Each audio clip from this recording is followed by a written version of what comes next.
Bueno, muy buenas tardes a todos y todas. Realmente es muy grato para mí estar desempeñando este rol, un poquito nerviosa, pero muy contenta. Les damos la bienvenida a esta conferencia deliberativa.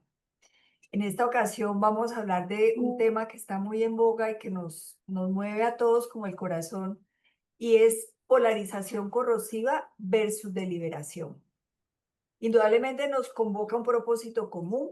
Queremos reflexionar sobre cómo usamos la palabra en política y cómo podemos pasar de la confrontación estéril a una conversación que construya confianza. Saludos a todos los que nos acompañan. Muchísimas gracias por estar aquí. Esperamos que vayan llegando poco a poco todos los que nos confirmaron su asistencia. La Paz Querida está iniciando una nueva etapa y en este momento queremos actuar mucho más como tanque de pensamiento y hemos decidido impulsar reflexiones o conversaciones con grupos plurales de personas con trayectorias diversas en el pensamiento democrático y la construcción de paz, con la idea de aportar sentido, interpretación y propuestas ante los grandes desafíos de Colombia, articulando el pensamiento crítico con la acción pública.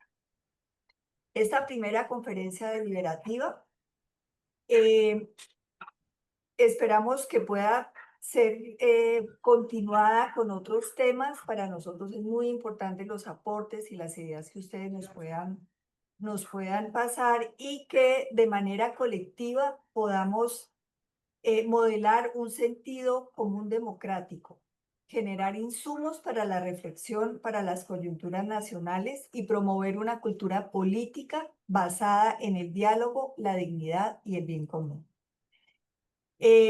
Tuvimos observaciones sobre la convocatoria que realizamos, la hicimos de una manera muy fraterna, muy amigable entre quienes hacemos parte de La Paz Querida, y coincidió que tanto el moderador como los conferencistas fueran hombres. Nos hicieron la observación y por esa razón estoy yo aquí como mujer haciendo la moderación de esta conversación. Mi nombre es Isabela Bernaza, hago parte de la Junta Directiva de La Paz Querida y hago parte del capítulo de Cali de La Paz Querida, que también es muy activo. Para esta conversación queremos proponerles unas reglas que nos permitan realizarla de una manera muy fluida. Lo primero es pedirles que mantengan sus micrófonos apagados. Si se sienten más cómodos con la cámara apagada, no hay ningún problema.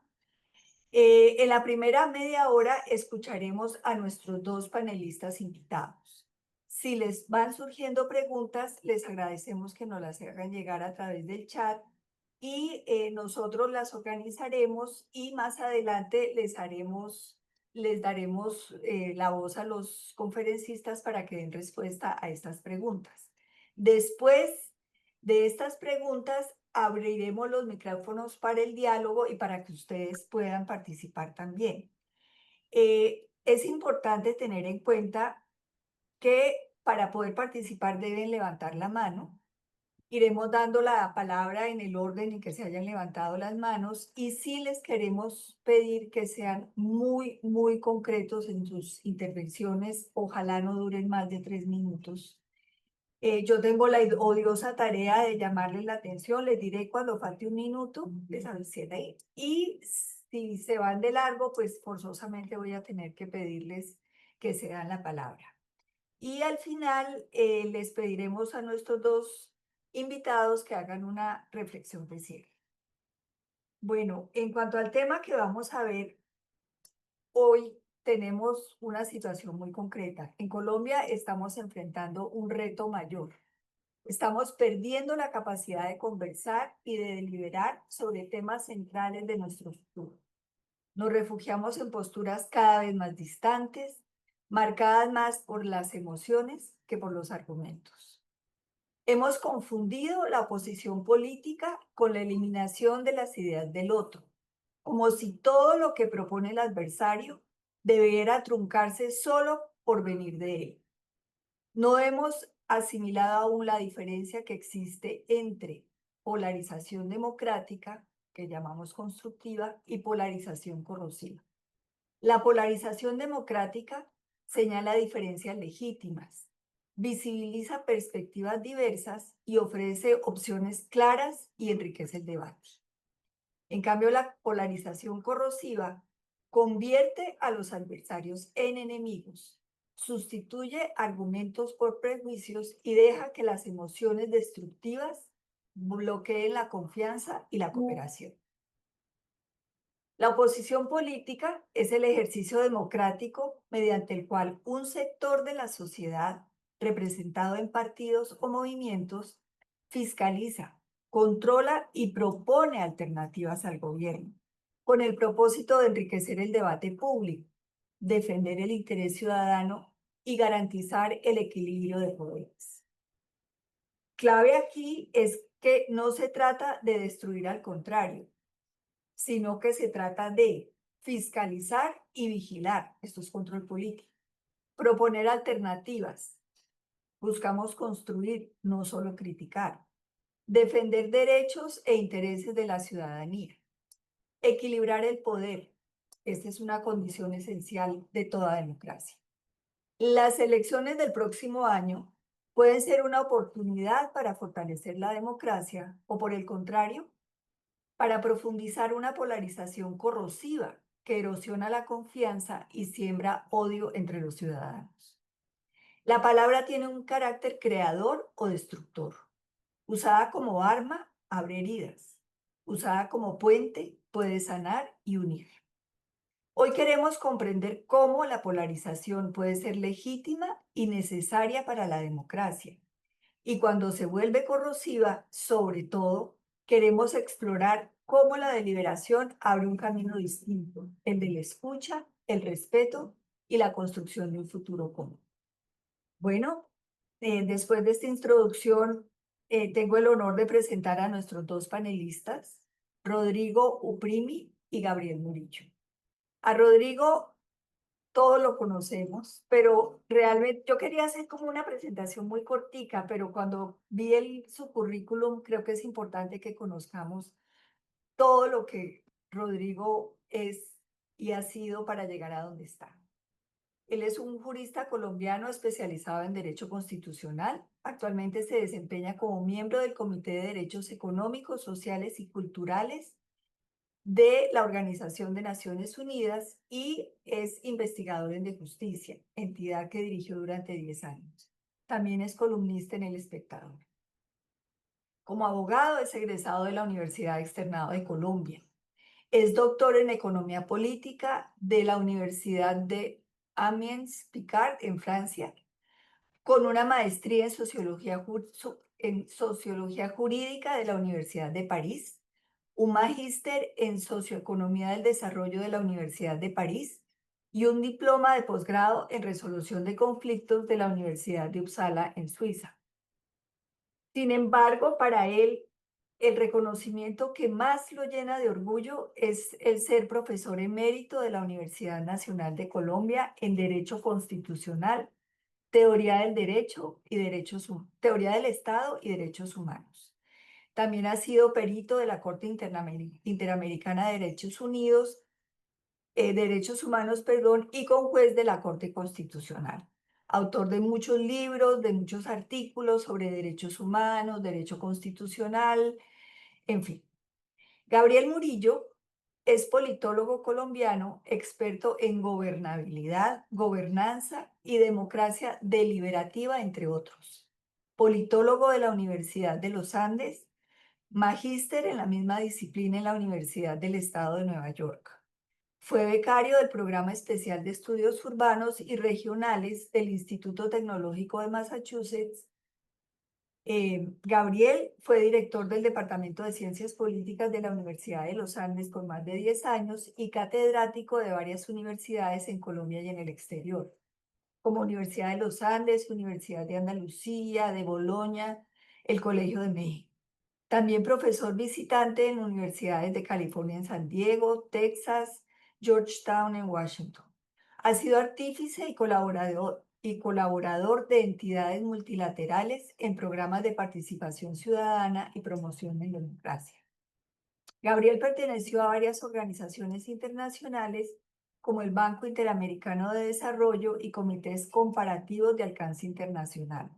Autor y editor de numerosas publicaciones sobre gobernabilidad, gobernanza, democracia, partidos políticos, ciudadanía, entre otros. Bueno, ahora sí llegamos a lo que vinimos. Abrimos esta conversación con Rodrigo Primi, que nos compartirá su reflexión sobre la democracia entre la deliberación robusta y la polarización corrosiva.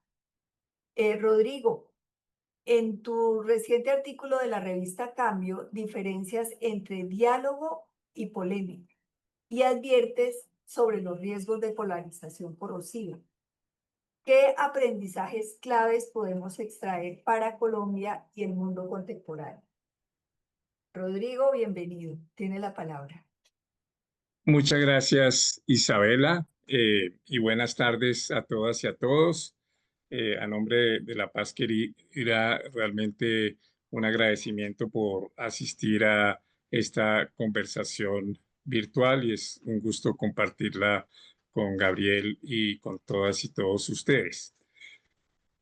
Yo lo que quiero desarrollar en esta conversación y a partir de la pregunta planteada por Isabel es las tesis esenciales que están en ese artículo, en ese proyecto de imaginar la democracia con la revista Cambio, que yo creo que es un proyecto que tiene su interés y su belleza. Eh, y un poco parte de esa tendencia de un lado de algunos a decir la polarización es el gran problema de las democracias contemporáneas porque se ha incrementado. Hay estudios que tratan de medir la polarización y hay una tendencia al incremento de la polarización en casi todas las democracias, en unas más fuertes que otras. Y otros que dicen, no, eso es un cuentazo, la polarización no es un problema, es bueno que haya divisiones y haya discusiones muy vigorosas en una democracia, porque eso permite clarificar posiciones y los que no les gusta la polarización, eso es solo, digamos, una posición de tibios que no es propia de la democracia.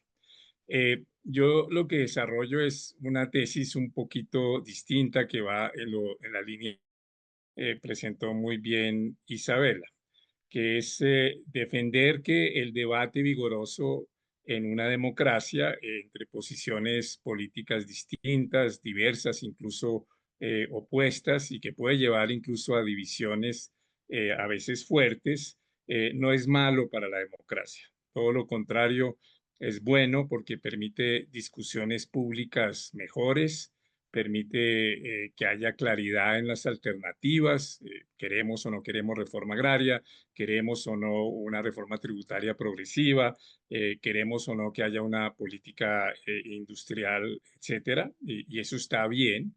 Eh, pero sin embargo, reconocer que eso es distinto de lo que yo he llamado, siguiendo a muchos autores o algunos autores, polarización corrosiva, o lo que llama una autora que se ha vuelto un poquito de referencia en este tema, que es la profesora gringa Jennifer McCoy, llama polarización perniciosa y que esa es peligrosa para la democracia. Entonces, un poco la tesis es la deliberación fuerte que incluso pueda llevar a divisiones, es buena para la democracia.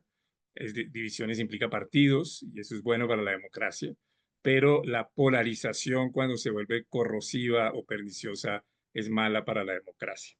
Y entonces eso implica como un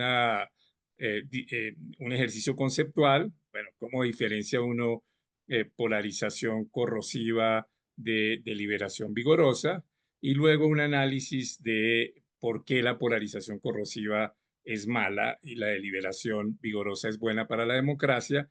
Y si uno llega a esa conclusión de la tesis de que la deliberación vigorosa es buena y la polarización corrosiva es mala, cómo fomentar una discusión y deliberación, una conversación ciudadana vigorosa sin tratando de evitar la polarización corrosiva. Y eso es lo que desarrollo en el artículo y que voy a desarrollar en esta exposición. Entonces, para la distinción entre deliberación vigorosa y polarización corrosiva, a mí me pareció interesante basarse en una distinción que hizo en los años 40, pues uno de mis escritores preferidos, que es Albert Camus. Y Albert Camus escribió un textico que se encuentra fácil en Internet, en donde distinguía entre el diálogo y la polémica.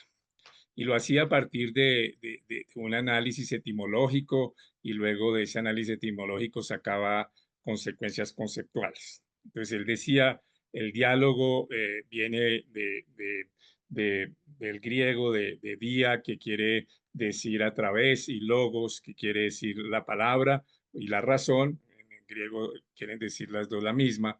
Y entonces quiere decir que a través del diálogo, y a través de la razón, y a través de la palabra, se pueden llegar a acuerdos a pesar de las diferencias. Y entonces él reivindica el diálogo.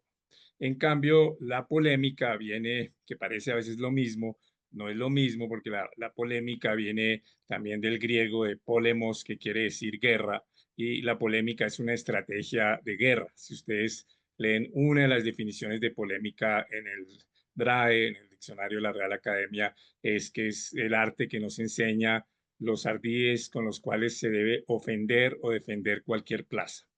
Y a partir de eso, Camus lo que decía era que en su época, y yo creo que hoy también, Camus vivía, digamos, el inicio de la Guerra Fría, que también generó unas polarizaciones corrosivas. Lamentaba que el diálogo había sido reemplazado por la polémica, que se volvía un monólogo tumultuoso entre muchas personas. ¿Y qué decía Camus cuando trataba de caracterizar la distinción? Y decía que la distinción es que en la polémica uno ya no considera al adversario un adversario, sino un enemigo. Y entonces lo simplifica, e incluso se niega a verlo. Y entonces tiene esta frase bella: a quien insulto ya ni le conozco, ni siquiera el color de su mirada, ni de pronto si sonríe y en qué forma lo hace. Entonces yo lo que creo es que el diálogo es el que conduce a la deliberación democrática, y la polarización y la polémica es la que lleva a la polarización corrosiva. Y eso me permite entonces profundizar en la distinción. Entonces, en la distinción es el diálogo, y la discusión no consiste en conciliar todo, no consiste en el absurdo de decir que cada cual tiene su verdad y entonces que no hay que asumir posiciones. Eso sí, yo creo que es lo que uno podría llamar una tibieza, que yo llamo defectuosa. La tibieza defectuosa es esa idea de no asumir posiciones para que no nos polaricemos. Yo creo que eso es un error. Eso es un error grave. Uno asume posiciones, y en el diálogo uno asume posiciones, incluso en temas muy complejos, pero uno está dispuesto a poner sus posiciones en la deliberación, y a cambiar de opinión si los argumentos teóricos, empíricos de los otros son mejores. Y eso es lo que yo llamaría una tibieza virtuosa. La tibieza defectuosa es: yo no asumo posiciones porque es que no quiero polarizar. La tibieza virtuosa es: mire, esta es mi posición, ahora dialoguemos, discutamos, y si usted me da buenos argumentos, yo estoy dispuesto a cambiar. Y yo creo que eso es central. O sea, en el diálogo sincero uno propone tesis, intercambia argumentos. Se parece, eso lo va a desarrollar mucho mejor Gabriel, pero se acerca mucho a toda la famosa ética comunicativa de autores como Habermas. En cambio, en la polémica uno convierte al otro, como en la guerra, en un enemigo, y entonces uno lo que busca es ofenderlo, y esa polémica tumultuosa entonces se acompaña de permanentes estigmatizaciones, y asfixia el diálogo, y conduce a eso que llama una polarización corrosiva. ¿Y qué es lo que uno llama una polarización corrosiva? Cuando la comunidad queda dividida en campos enfrentados. Es decir, aquí está un campo que tienes una identidad definida, y esa identidad, este campo, se define por oposición a la identidad del otro. Entonces, el integrante de cada grupo no tiene esa idea de que yo puedo tener identidades diversas, y puedo dialogar con otro que tenga identidades diversas y llegar a acuerdos, sino yo hago parte de este campo y usted hace parte de ese otro campo. Y entonces, como usted hace parte de ese otro campo, usted es un enemigo. Y entonces, como usted es un enemigo, todo, como decía Isabela, todo lo que usted dice es equivocado, no solo equivocado, sino muchas veces basado en la mala fe. Todo lo que usted dice tiene motivaciones indebidas y por consiguiente lo tengo que combatir.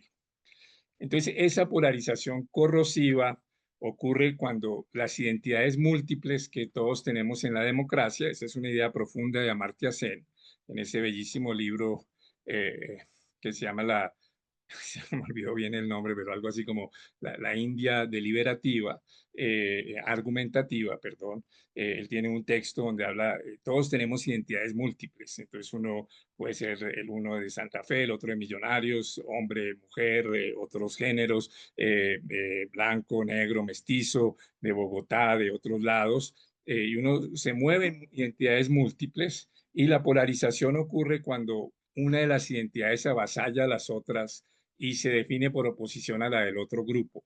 Y entonces uno dice, yo soy de este grupo, soy en Estados Unidos ahora, soy republicano, y por consiguiente todos los demócratas es gente corrupta, poco virtuosa. En Estados Unidos se ha mostrado como todas las encuestas, cuando se le pregunta a un republicano, todos los republicanos son buenos. Si le pregunta de los demócratas, la gran mayoría de los demócratas son malos. Y ahí está la polarización corrosiva.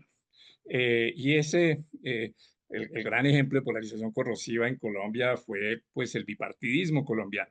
El bipartidismo colombiano tenía una tendencia profunda de polarización corrosiva, porque si usted era liberal se definía por oposición emotiva e ideológica a el Partido Conservador. Entonces, esa polarización corrosiva ocurre cuando no solo la sociedad queda dividida en campos enfrentados, sino que entonces las divisiones ideológicas que pueden ocurrir, y esas no son malas, se acompañan de divisiones en identidades y emocionales.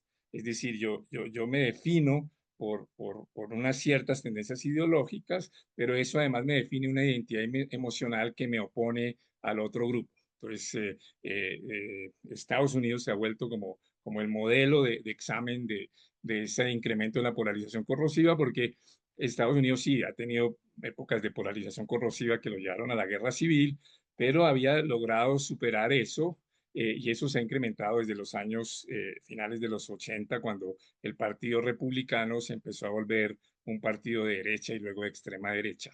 Y entonces eso llevó a unas identidades muy fuertes que no existían antes. Estados Unidos siempre ha tenido bipartidismo debido a su sistema electoral mayoritario a primera vuelta y eso siempre genera bipartidismo, pero no era una sociedad polarizada. Podía tener momentos de radicalismo muy fuerte, como en la guerra del Vietnam, pero no era una sociedad polarizada en donde casi la mitad de un lado se define como, al menos en las élites políticas, se define como enemiga a la otra mitad.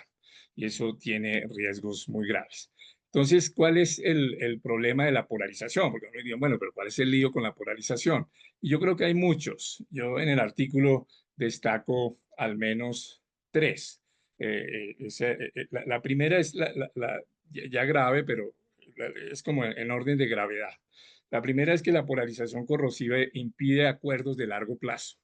Y a veces las sociedades democráticas, a pesar de los cambios de gobierno, necesitan lo que llama uno políticas de Estado, es decir, políticas que vayan más allá de un gobierno. Cuando hay polarización corrosiva, eso no ocurre, porque apenas yo suba al poder y saque al otro partido, voy a cambiar radicalmente las políticas porque las del otro no valían nada. Y una sociedad necesita políticas de largo aliento. Por ejemplo, Colombia necesita una política de seguridad frente al crimen organizado que ojalá fuera una política de Estado y no estuviera eh, eh, sometida a a la polarización corrosiva en que ahora estamos. Entonces uno necesita esas políticas de largo aliento y la polarización corrosiva lo impide. Eso uno podría decir, ya es seria, pero no es la más grave. Viene una segunda más grave, que es que la polarización corrosiva pone en riesgo las reglas de la democracia, porque las reglas de la democracia es un poco precisamente que yo puedo ser derrotado y si soy derrotado entrego el poder, y si entrego el poder no me pasa nada grave, otro gobierno llega con otra visión, pero ese otro gobierno me va a respetar mis derechos y libertades porque hay unas reglas democráticas. Cuando hay polarización corrosiva, entonces todo se vuelve un juego en que si el otro gana, el otro me va a destruir, y como el otro me va a destruir, yo tengo que impedir a toda costa que el otro gane, y si el otro gana, no le voy a reconocer la victoria. Y entonces la idea del rol pacificador que tendría la democracia con las elecciones y la alternancia corre el riesgo de perderse. Entonces, ejemplos de momentos de polarización corrosiva, pues ha sido obviamente Estados Unidos cuando Trump se negó a reconocer la victoria clarísima de Biden en las elecciones y trató de hacer la insurrección del Parlamento, que fue una tentativa de golpe de Estado, y lo mismo en Bolsonaro. Bolsonaro ya fue condenado, Trump está en la presidencia. Entonces es un segundo riesgo, un riesgo de ruptura democrática seria porque se ponen en cuestión las reglas de la democracia. Y el tercer riesgo más grande es cuando esa polarización corrosiva se traduce en violencia y termina en formas de conflicto armado y guerra civil.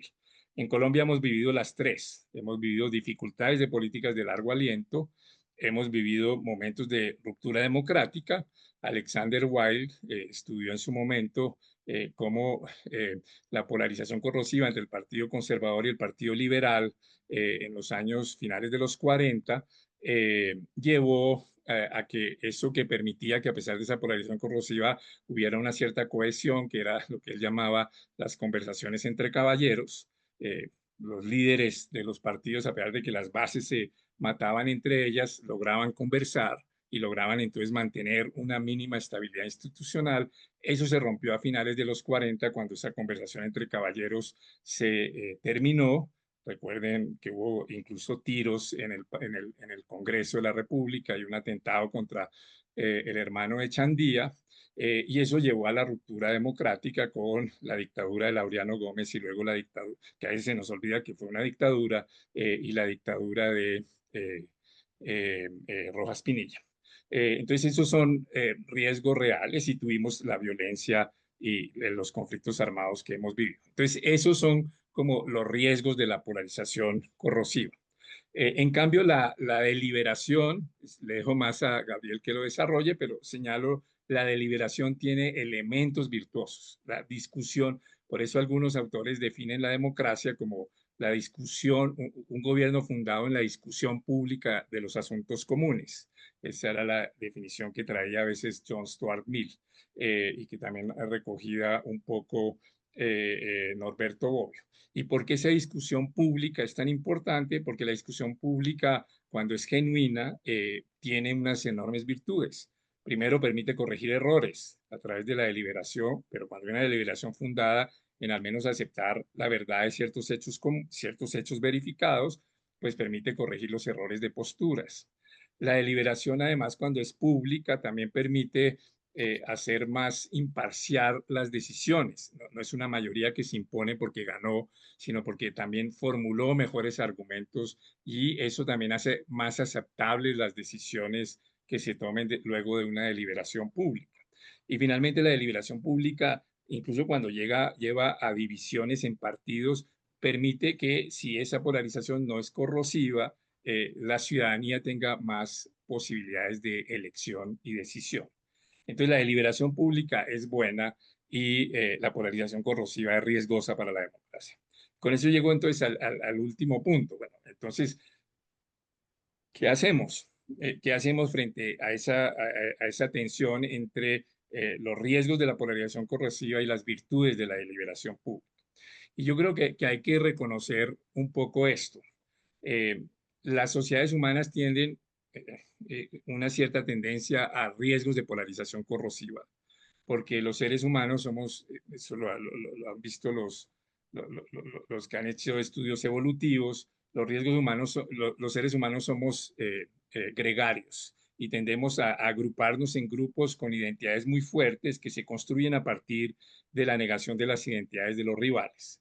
Hay una tendencia al gregarismo del ser humano que es muy riesgosa.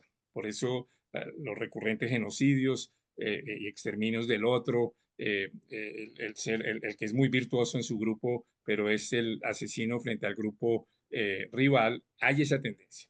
Y esa tendencia tiene unos riesgos que pueden reproducirse en la democracia, porque la democracia a través de las elecciones tiende a dividir la sociedad en partidos que a veces pueden ser polarizantes, porque al fin y al cabo yo tengo que ganarle al otro, y si yo tengo que ganarle al otro como rival, pues tendo a desestimar todo lo que dice, a verlo como alguien que no vale mucho para que voten por mí, y entonces la democracia tiene una tendencia a generar divisiones.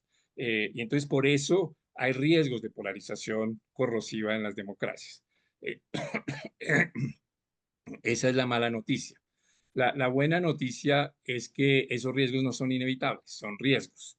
Eso lo muestra la evidencia empírica de que a pesar de que la polarización corrosiva se ha incrementado en los últimos años y hay unas tendencias estructurales, sobre todo ligadas a las redes sociales, eh, eh, que generan esas cámaras de eco y esos grupos que se aíslan con unas identidades que se separan de los otros. Entonces sí hay una tendencia a una polarización corrosiva. Sin embargo, la evidencia muestra como varias cosas satisfactorias. Primero, no todas las democracias son igualmente, sufren polarizaciones igualmente corrosivas. Hay unas que tienen polarizaciones corrosivas muy fuertes, hoy Colombia, Estados Unidos, Argentina, pero otras no. Entonces, uno dice, bueno, uno puede preguntarse qué es lo que hace estructuralmente o qué hace que algunas democracias sean más polarizadas que otras. Lo segundo es que hay cierta evidencia de que sociedades que se polarizaron pueden a veces despolarizarse. O sea que una vez incrementada la polarización no es inevitable que se llegue a los extremos de una guerra civil, sino que puede haber mecanismos de despolarización. Y entonces eso lleva a la pregunta de qué podría uno hacer para incrementar, digamos, defender la deliberación vigorosa sin caer en la polarización corrosiva. Y ahí hay algunas líneas de reflexión. Eso yo reconozco que es simplemente algo, como dirían en los noticieros, noticia en desarrollo, o sea, una idea en desarrollo, pero creo que hay unos elementos son institucionales. Yo creo, ahí me sale el sesgo constitucionalista, pero yo creo que hay esquemas institucionales más favorables a que haya polarización y otros esquemas institucionales que reducen los riesgos de polarización.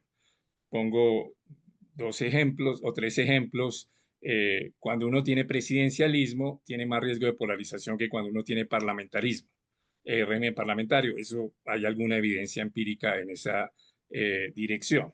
Tanto estudios cualitativos que han mostrado países muy semejantes, que uno tenía un régimen presidencial como Filipinas y otro que tenía un régimen parlamentario vecino, y el primero era mucho más polarizante que el segundo, y estudios cuantitativos en esa dirección. Lo mismo cuando uno tiene sistemas electorales proporcionales, hay menos riesgos de polarización que con sistemas electorales mayoritarios. Eso también podríamos hablarlo, pero es como hay como una cierta evidencia en esa dirección. También cuando uno tiene autonomías regionales fuertes, eso puede compensar las polarizaciones nacionales. Entonces puede haber polarización nacional, pero si hay un régimen federal, eso puede distensionarse a nivel de las localidades. En cambio, en los regímenes unitarios, la polarización puede ser mayor. Entonces hay unos regímenes institucionales. Y entonces ahí podría uno tener un pensamiento institucional de largo plazo. También la idea de instituciones neutrales, o sea, de instituciones que logren escapar a la polarización. Eso viene desde el siglo XIX con la idea del poder neutro de Benjamín Constant, cuando en el siglo XIX dijo la magia del régimen constitucional inglés es que el rey es un poder neutro, está por encima de los partidos y entonces puede arbitrar los conflictos entre los poderes y los partidos. Hoy yo diría que el equivalente funcional de ese poder neutro monárquico en las democracias contemporáneas son de los tribunales constitucionales o ciertos órganos autónomos como los bancos centrales que escapan a las luchas partidistas y pueden garantizar cierta unidad en ciertos temas. Entonces, también esas instituciones neutrales reducen los riesgos de polarización. Entonces, esa es una línea de reflexión. La segunda línea de reflexión es, sí, también la cultura política. Lo que pasa es que la interacción entre instituciones y cultura política siempre es un tema complejo, pero la cultura política también hace que hay sociedades que tienen más facilidades de entendimiento y otras que tienen más dificultades de entendimiento. Ahí el ejemplo que uno podría tener es cuando uno compara Argentina y Uruguay. Cuando están jugando fútbol, dan, dan pata por igual, y incluso dan más pata a los uruguayos. Pero cuando se trata de la política, los uruguayos tienen una cultura que les impide llevar a la polarización y luego de tener debates políticos vigorosos, luego se reconocen los rivales y eso pacifica la sociedad.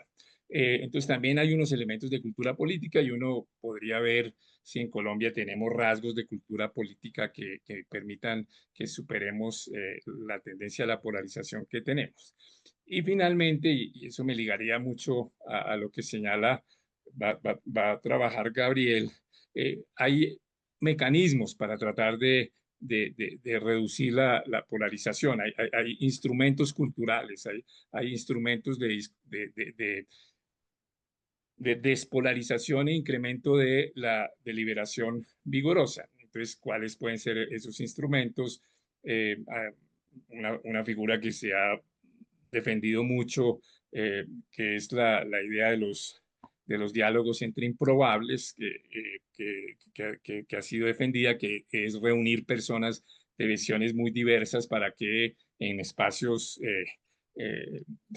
seguros puedan discutir y en esa medida puedan generar acuerdos y consensos que puedan luego replicarse a nivel más público. O también la idea de que para ciertos temas uno pueda recurrir a mecanismos como la lotocracia o como las asambleas ciudadanas de personas electas al azar y que entonces tendrían posiciones diversas, pero no obligatoriamente polarizadas para que discutan los asuntos más divisivos y que puedan hacer propuestas públicas en esa dirección. Y finalmente, y con eso termino, pues la idea misma de conversemos, es decir, la idea misma de reivindicar las virtudes de la conversación y la discusión, de eso que llamo la tibieza virtuosa, de asumir posiciones pero estar dispuesto a cambiar frente a dos posiciones que me parecen eh, eh, problemáticas, que sería eso que llamé la tibieza defectuosa, no voy a asumir posiciones porque eso polariza, o la polémica entendida como quien piense distinto o quien venga del otro grupo, por definición está equivocado y tiene motivaciones indebidas. Entonces creo, y con eso vuelvo al inicio de mi presentación con lo que decía Isabela, nuestro desafío es cómo avanzar hacia una deliberación vigorosa, eh, tratando del mismo tiempo reducir y minimizar los riesgos de polarización corrosiva. Muchas gracias. Eh, Rodrigo, muchísimas gracias. Creo que nos dejas abiertos unos caminos, unas líneas de posibilidad muy valiosos. Muchísimas gracias. Bueno, seguimos con Gabriel Murillo. Gabriel, además de politólogo, es un estudioso de la democracia deliberativa. He tenido la oportunidad de compartir con él espacios de deliberación muy interesantes, y creo que podemos seguir agrandando esos caminos de esperanza que nos propuso Rodrigo. Él nos va a hablar concretamente de la democracia y el método deliberativo. Entonces, al respecto, quisiera empezar con una pregunta, Gabriel. Siguiendo la línea, las propuestas de Habermas y de Carlos Nino sobre la democracia deliberativa que se pusieron muy en boga en la mitad del siglo XX, mi pregunta es, ¿por qué vuelve a ser tan relevante hoy la democracia deliberativa? ¿Y en qué se diferencia de la democracia participativa y representativa? Antes de que empieces, Gabriel, quiero recordarles a todos que siéntanse en libertad de mandarnos preguntas a través del chat. las recogeremos y con eso orientaremos parte de la conversación que sigue. Gabriel, bienvenido, tienes la palabra. Gracias, gracias Isabela, muy buenas tardes y muchas gracias por este espacio. Para mí es un gusto hacer parte de esta, de esta reunión y evento público de La Paz Querida. Yo creo que un buen enfoque para responder tu pregunta y para conectar con los elementos centrales que ha afirmado Rodrigo en su interesantísima presentación, yo quisiera abordar tres puntos introductorios rápidamente. El primero es señalar que la polarización y la deliberación son procesos divergentes, no son, pero tampoco son procesos antagónicos. Más bien, yo diría que pueden ser alternativos y sucesivos. Entonces, al hablar del mal, como lo ha hecho Rodrigo, en términos de la polarización corrosiva, yo hablaré un poco de la cura en cuanto al énfasis que haré en la importancia y pertinencia de la deliberación como un método viable para buscar superar y alejarnos de ese mal tan perverso que es la polarización. En primer lugar, yo quisiera señalar o hacer alusión a al número más reciente de la conocida revista especializada Journal of Democracy, que tiene todo su contenido orientado hacia la realización de un barrido de revisión de literatura y de las experiencias democráticas de los colectivos, en donde se muestra claramente desde reuniones de entidades fuertes, institucionalizadas y sólidas como los consejos, los colegios, los entes colegiados de la rama legislativa o yendo hasta hacia las agrupaciones de base en puntos geográficos periféricos y marginales de los países turbulentos, que claramente ha habido una serie de esfuerzos por desarrollar acciones colectivas en pos de soluciones realistas y democráticas a estos males que están creciendo de manera perversa y extremadamente preocupante. Entonces, recomiendo la oportunidad para leer ese ensayo maravilloso que se extiende sobre este número del Journal of Democracy. Un segundo lugar es hacer una rapidísima alusión a una conferencia Henle por el autor jesuita de una universidad jesuita como es la Universidad de San Luis en Missouri, que tuvo lugar en el año 66, en donde asistieron los más connotados teóricos políticos del momento. Allá estaban ni más ni menos que Jürgen Habermas, de la Universidad de Frankfurt, John Elster de la Universidad de Columbia, Joshua Cohen del Instituto Tecnológico de Massachusetts y John Rawls de la Universidad de Harvard. En este encuentro inolvidable, los grandes académicos que acabo de mencionar estuvieron de acuerdo en la importancia de desarrollar una serie de reflexiones y de trabajos académicos que avanzaran un poco en la clarificación del ámbito que en esa época ya se estaba denominando la teoría de la democracia deliberativa, en el entendido de que esta forma democrática más reciente irriga muy favorablemente sobre los elementos de la democracia participativa y de la democracia representativa, participativa o electoral y representativa. Así pues, agregando sus temas de especialización, Habermas hablando de la soberanía popular como un procedimiento público para el ejercicio del poder político y de la comunicación de estas posturas, Elster hablando del mercado y el interés público frente al foro de la política en deliberación, Cohen hablando sobre la legitimidad y la libertad que deben tener los actores que se involucran en los procesos deliberativos y finalmente John Rawls con la idea de la razón pública en la búsqueda de un bien público que es de todos y no es de nadie, como decía Heidegger. Allí ellos se comprometieron a impulsar el método deliberativo en el entendido de que la teoría pesaba mucho más que el avance de la aplicación práctica y metodológica de este planteamiento ideal, teórico y en buena medida retórico. De tal manera que ese es un evento muy importante. Recuerden, la conferencia Henley de 1996 en la Universidad Jesuita de San Luis, Missouri.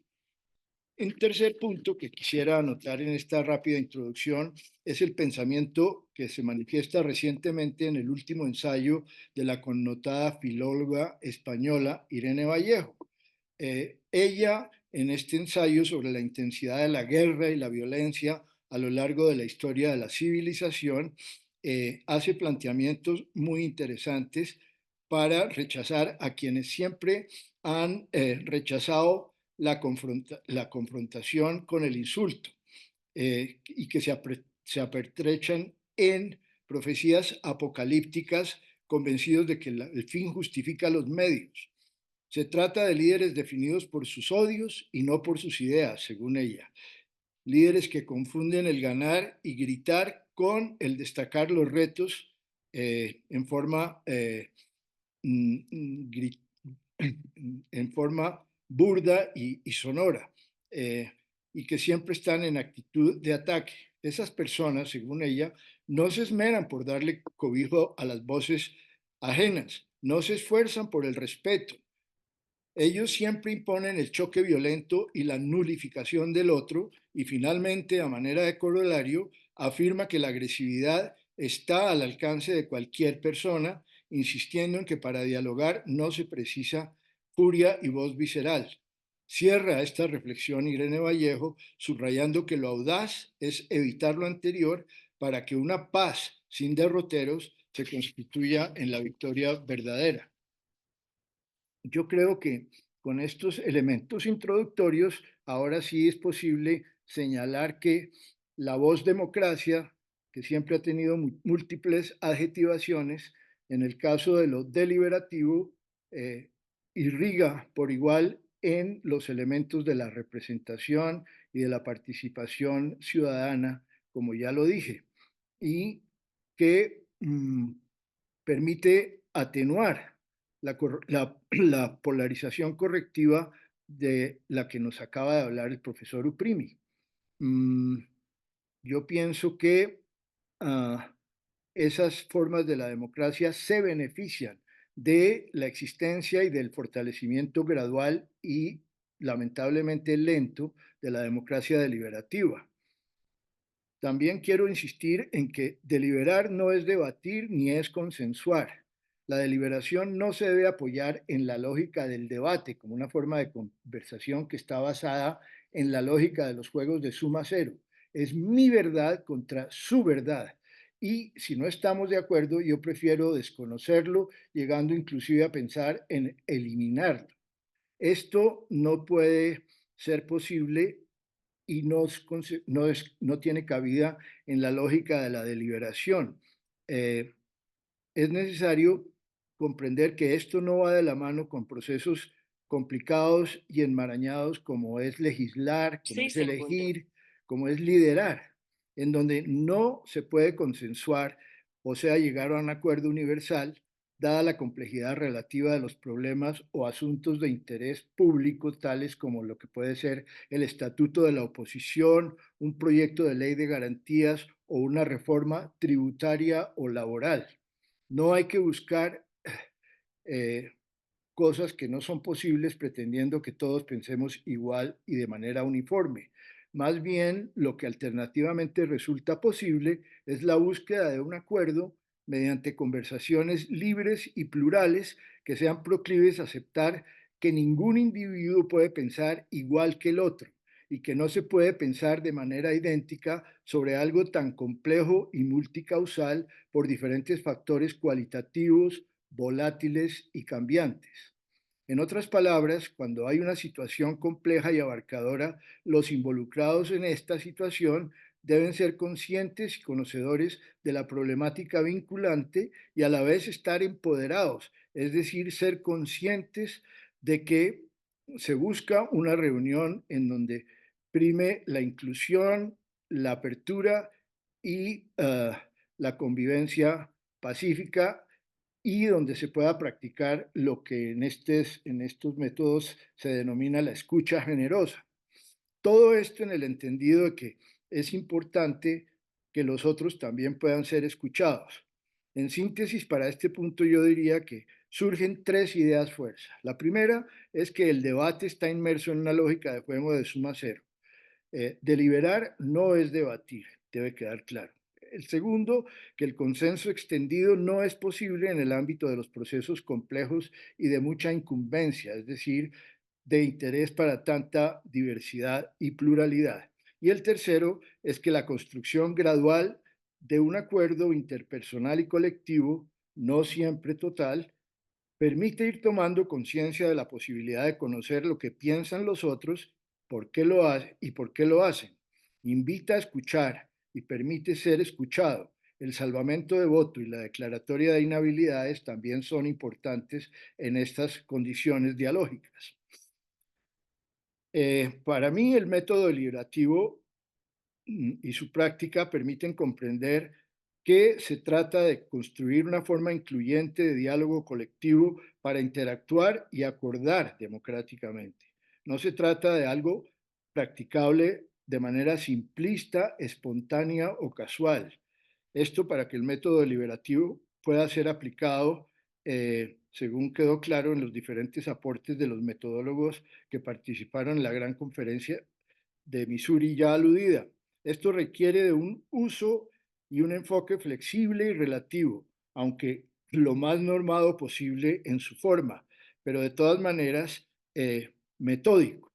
De lo contrario, se prestaría al desorden y a la sinrazón, en donde los más atrevidos y locuaces dominarían la conversación grupal, que fácilmente puede convertirse en un despelote total. También la práctica de la deliberación tiende y el uso del término tienden a generar confusiones preocupantes. El verbo deliberar, que viene de la raíz latina delibra, que implica sopesar o balancear los extremos de una balanza, no se debe confundir con tergiversar y usar otras formas de conversar. Por ejemplo, en los ámbitos parlamentario y castrense, el concepto se manipula de acuerdo con lo conveniente y circunstancial. En el primero, como se implicó arriba, la deliberación se confunde con el debate, y en el segundo, el término se circunscribe a lo que no es verdad cuando se dice, por ejemplo, que los miembros del estamento militar no son deliberantes, como si ellos, creo yo, en tanto segmento social, funcional y protagonista de los procesos públicos importantes y complejos, por ejemplo, la elaboración de una política pública de seguridad ciudadana, no pudieran interactuar expresando sus pensamientos y puntos de vista propios. Pero no nos vayamos por las ramas. Yo pienso que el ejercicio de la deliberación y su práctica están ligados fuertemente con una serie de elementos valorativos fundamentales.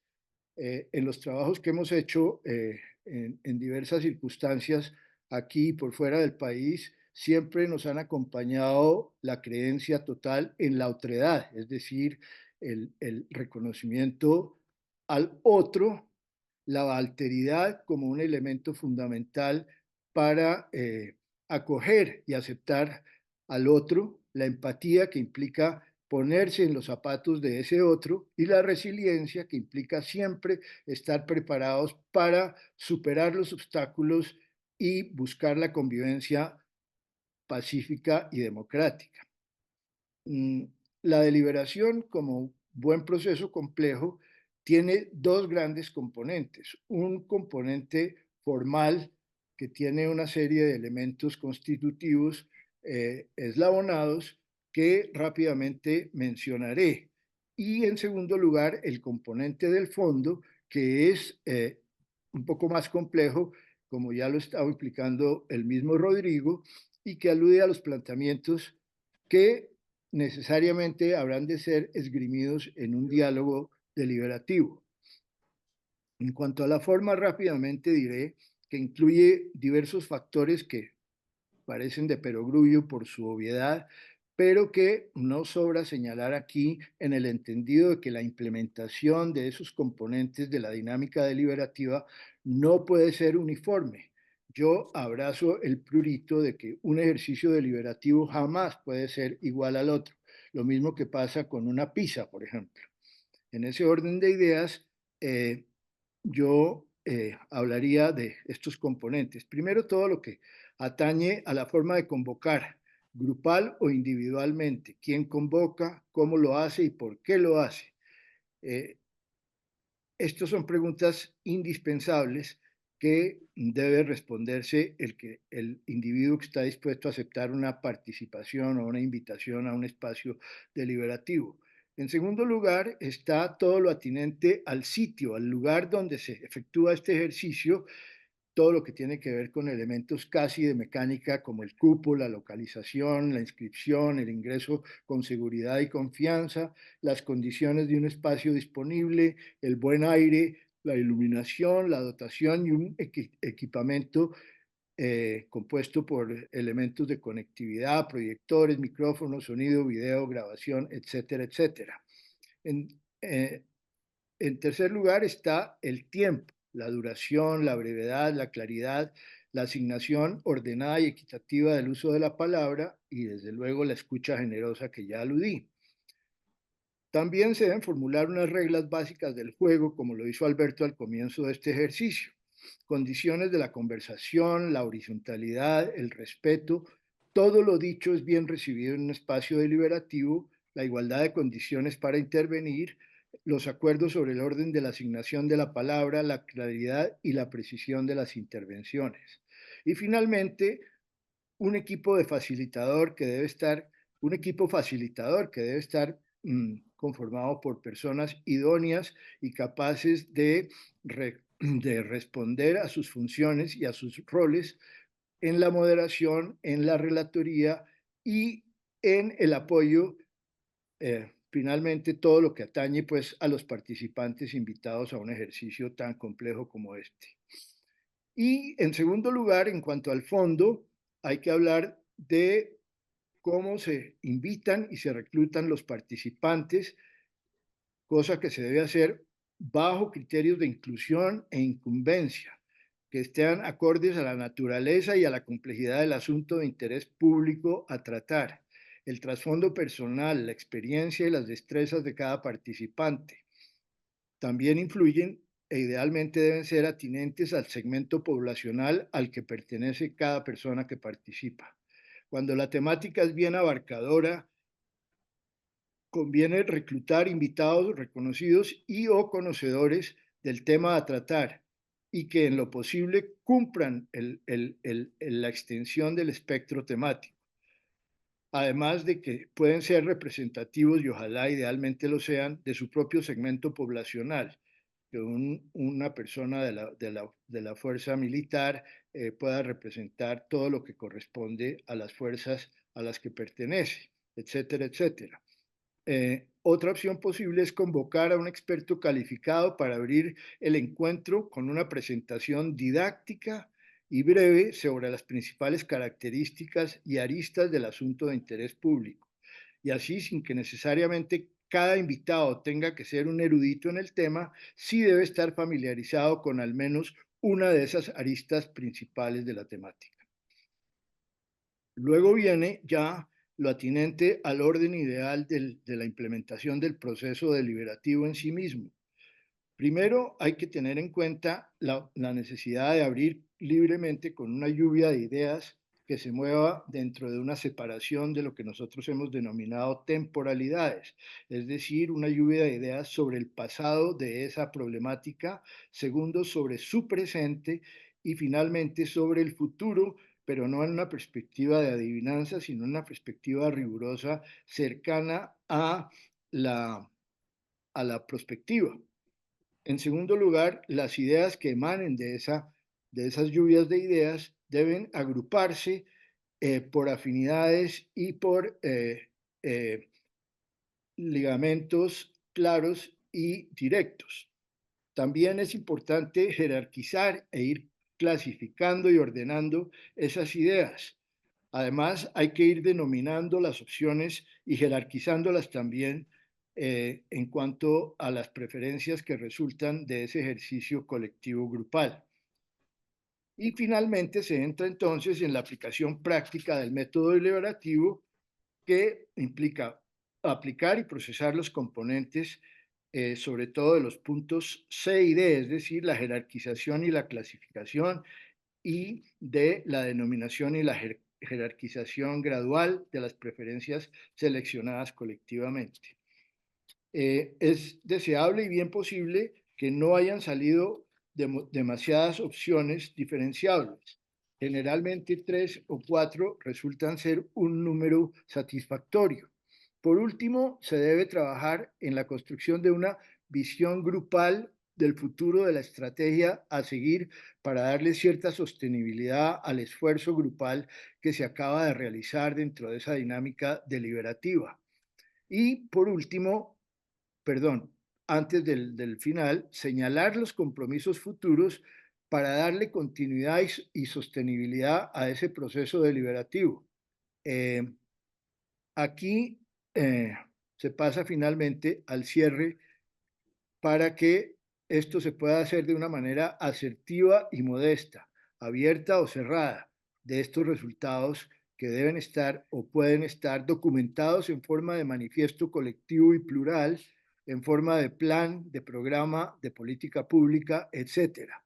Todo esto reafirmando la división del trabajo, pero esta vez hecha para establecer el señalamiento formal de los actores y de los entes que individual o institucionalmente habrán de asumir la responsabilidad de coordinar y asegurar la continuidad gradual de las nuevas etapas que muy posiblemente podrá llegar a tener y a requerir un relator del proceso dialógico, democrático y plural, y a la vez considerar la conveniencia de alcanzar un efecto de demostración efectivo, así como la ampliación y recurrencia creciente del desarrollo deliberativo y sus afinidades. Solo así, a mi juicio, resulta posible acercarse al afianzamiento ideal de la esquiva democracia deliberativa y del rechazo a la polarización corrosiva que lamentablemente vive Colombia y que fue ejemplificada tan claramente por la presentación antecedente de Rodrigo. Paro aquí. Muchas gracias, Gabriel. Muy interesante todo esto que nos cuentas. Y yo quisiera compartirle a todos ustedes que utilizando ese método deliberativo en La Paz Querida hemos podido construir agendas, consultando agendas en diferentes regiones del país, consultando actores absolutamente diversos. Y muy rápidamente hemos llegado a una construcción de agenda sólida que ha guiado el trabajo y la actividad de las personas participantes durante varios años ya. Bueno, quiero darle paso a las preguntas que ustedes nos han formulado. Hemos logrado recoger dos preguntas, una para Rodrigo y otra para Gabriel. La primera para Rodrigo la formularon Wilson Ramírez, José Luis Ramírez, Patricia Rosso.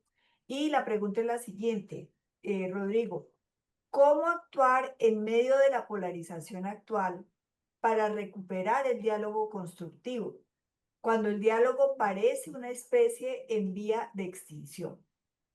¿Cuál sería la ruta adecuada para solucionar este problema en nuestro país? ¿Y cuánto tiempo se puede establecer para salir de una polarización?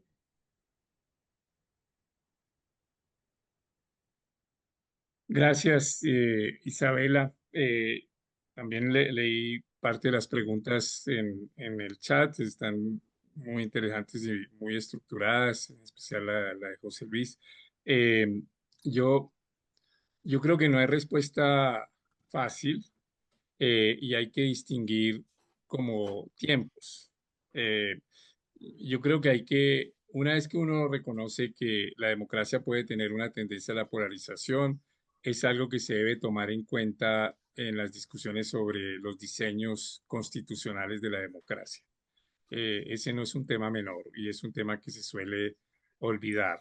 Y entonces ahí la importancia de ciertas instituciones neutrales, de pensar en fortalecerlas, y de optar por formas de gobierno que sean menos polarizantes, sistemas electorales menos polarizantes. Eso es como en la mediana y larga duración. Es un tema de pensar constitucionalmente la democracia para evitarla, para reducir los riesgos de polarización.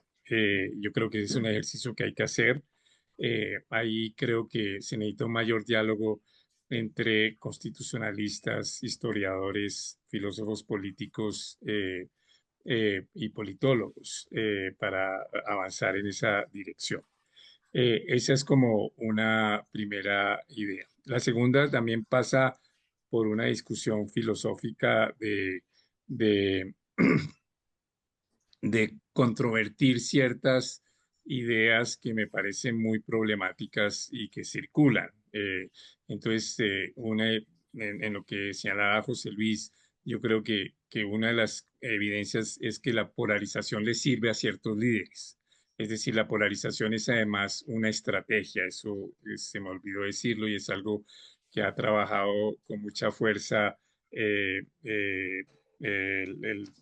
profesor se me fue el nombre, el profesor francés Rosanvallon, que tiene todo un texto reciente que se llama el populismo, la filosofía de este siglo, y el populismo tiende a generar esa idea de nosotros contra ellos, nosotros los virtuosos, el pueblo, las élites corruptas, y eso tiende a polarizar y es eficaz. Puede ser una polarización de derecha como la de Milei o la de Trump, puede ser una polarización de izquierda como la de Petro o el chavismo, pero esas son muy problemáticas y eso implica una discusión filosófica de no tener una visión reductora de la democracia, sino una visión más compleja de la democracia. La democracia no se reduce al principio de mayoría, sino requiere unas garantías institucionales y la defensa de esas garantías institucionales no es estar contra la democracia, sino defender democracias más genuinas, separación de poderes, garantía de derechos, respeto a la Constitución, todo eso que parece muy liberal y muy tibio es fundamental para defender la democracia. Y yo creo que para ya a cosas más a corto plazo, eh, defender, eh, defender digamos, ciertas tradiciones democráticas colombianas que a veces que a veces no son menores. Y yo creo que lo que sucedió en el 2022 fue un ejemplo de fortaleza democrática, que sale un gobierno de derecha y entra uno de izquierda. Debemos defender esas tradiciones. O sea, Colombia es un país que ha tenido tendencias a la polarización, pero también unas tendencias democráticas y unas tradiciones democráticas muy robustas debemos recuperarlas y defenderlas eh, eh, y no desestimarlas. Yo creo que eso es importante. Creo que a veces hay algunos historiadores que exageran esas virtudes y no ven las partes oscuras de la democracia colombiana, su violencia, sus asesinatos, sus desapariciones, pero esas tradiciones son importantes y hay que defenderlas. Al lado de esas cosas que son más macro, yo creo que hay cosas bueno, y una última en lo macro, es que yo creo que hay que seguir apostándole a la idea de un mínimo acuerdo nacional para las elecciones del año entrante. Es decir, que se logre un acuerdo nacional. En eso me parece muy bueno que esté Iván Cepeda en la lucha política porque es alguien que ha defendido con mucha fuerza esa idea y que se logre un acuerdo de unos mínimos que se van a respetar. Se van a respetar los resultados electorales, gane quien gane. Puede que tengamos necesidad de unos monitoreos internacionales de nuestras elecciones, que eso genere como una mayor tranquilidad del proceso electoral. Al lado de esas cosas macro, creo que en la cultura y en lo más cotidiano todo lo que señaló Gabriel del desarrollo de métodos deliberativos es fundamental. Eh, para combatir la polarización hay que también combatir las cámaras de eco y las falsas, digamos, la circulación de, de- de, de falsedades que alimentan la polarización. Y ahí, digamos, la labor de una prensa crítica es fundamental, una prensa que verifique la verdad de ciertas afirmaciones y haga esos ejercicios. Eh, entonces yo creo que hay cosas que se pueden y deben hacer en el corto y más en el mediano y largo plazo. En el corto yo insistiría un acuerdo político, seguir empeñados en un acuerdo político para preservar la democracia eh, y combatir a quienes en la derecha y en la izquierda eh, eh, vanaglorian la polarización eh, como algo de varones y de machos. Entonces, ahora Vargas Lleras, todas sus columnas Vargas Lleras dice, y a mí no me metan el cuento de la polarización, yo voy a polarizar. Hombre, usted discuta, no polarice. Y cuando discuta no diga mentiras, no diga que la corte está cooptada por el petrismo. Discuta, pero no polarice. Y lo mismo en la izquierda cuando Petro hace lo mismo. Entonces yo creo que esa es como una de las dificultades, que la polarización es rentable para ciertos líderes. Toca hacer algo para que no les sea rentable, para que no les sea rentable. Que no tengo soluciones, pero creo que toca ir por ahí. Gracias. Gracias, Rodrigo. Súper interesante. Bueno, sigo con las preguntas o la pregunta para Gabriel. Dice así, la academia juega un papel esencial en la formación de los estudiantes, que son los que recibirán la posta cuando comiencen su vida profesional. La gravedad de la visión del otro, no como eventual opositor, sino como claramente enemigos a los que hay que destruir, es muy clara y angustiante. En momentos en que las universidades se ven bajo ataque en Estados Unidos, modelo que podría ser copiado pronto en otras latitudes ante el surgimiento o afianzamiento de regímenes autoritarios, liberales o abiertamente autocráticos, el panorama pinta muy mal. ¿Qué crees que se puede hacer en estos momentos de crisis en el campo de la libertad de pensamiento académico?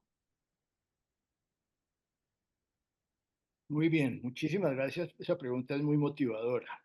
Pero antes de entrar en su respuesta, yo quisiera añadir a lo que dijo Rodrigo sobre la primera, que en síntesis, a mi juicio, para poder fomentar la deliberación eh, eh, democrática, es indispensable poder establecer y hacer palpable y tangible la voluntad política. Eso en sí resulta un reto porque para incorporar actores representativos de la diversidad y de la pluralidad heterogénea, se necesita claramente una convicción, una certeza de que lo que se va a hacer ahí es una expresión de una voluntad política abierta y dispuesta a interactuar con pares de otros segmentos, de otras creencias, de otros elementos étnicos, religiosos, políticos, etcétera. Eso me parece importantísimo de ser subrayado. Y la otra alusión importantísima que a mi juicio hizo Rodrigo es la mención de la posibilidad de un acuerdo político nacional. Este acuerdo que no entiendo por qué para muchos colombianos se volvió un tabú y una gran amenaza porque se asoció con una afinidad completa y acrítica con el gobierno actual, eh, es algo que tiene y debe promover cualquier persona que se considere abierta a respetar la diferencia, a apropiarse de los valores democráticos que yo aludí en mi presentación. De manera que esta es una posibilidad que siempre ha estado rondando, que siempre ha estado minimizada y desconocida por actores que no son muy afines a estas posibilidades democráticas de reunirse a buscar soluciones a los problemas de interés público que son complejos y abarcadores. De manera que ahí sí ahora paso a responder esta segunda pregunta que me parece excelente y que responde a una gran preocupación que lógicamente deben tener todos los jóvenes, incluido yo, que a pesar de mi longevidad me siento como ellos.